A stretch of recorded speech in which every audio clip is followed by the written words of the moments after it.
چاول کے دانے جتنے ہو رہے ہیں یہ نہیں ہے چکر 40 دن میں ایک دفعہ. لیکن ناخن تو آپ کو پتہ ہے ہفتے بعد بڑھ جاتے ہیں. سنت تو یہ کہ آپ جمعے والے دن کاٹیں گے چیزیں.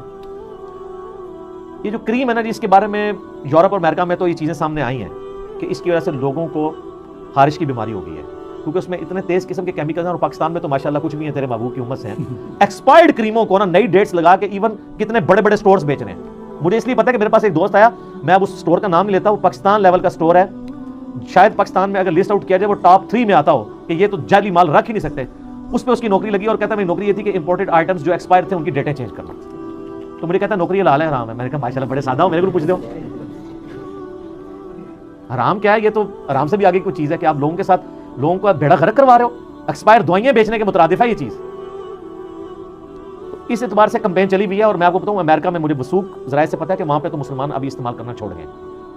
صرف ایکسپائر ڈیٹ والی نہیں ہے, جو جینون کریمیں بھی ہیں نا ان کے بھی سائڈ افیکٹ آ رہے ہیں. بخاری مسلم میں آپ کو حدیث یہی ملیں گی کہ صحابہ کرام اس طرح استعمال کرتے تھے. کوئی بخاری میں بڑی مشہور حدیث نہیں, صحابی کو قید کر لیا گیا تھا تو انہوں نے اس طرح مانگا تھا اپنے زیر ناف بال کاٹنے. اس طرح یہی چیزیں یوز ہوتی تھی, اس طرح استعمال ہوتا تھا. اور یہ جو جن احادیث میں آتا اکھیڑنا یہ صاف کرنا ایک ہی چیز ہے. اکھیڑنا ذرا مشکل کام ہے, دونوں طریقے صحیح ہیں. اکھیڑنے کا فائدہ اس وقت ہوتا ہے جب شروع سے انسان اکھیڑ لے, پھر آہستہ آہستہ وہ بال کام پڑ جاتے ہیں.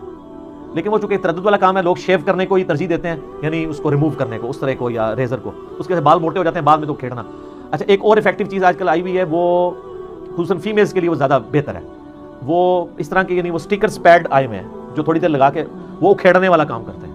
وہ بالکل یعنی زیادہ سنت کے قریب ہو جاتے ہیں. اس زمانے میں آج کل بھی وہ کھیڑنے والا آتا ہے.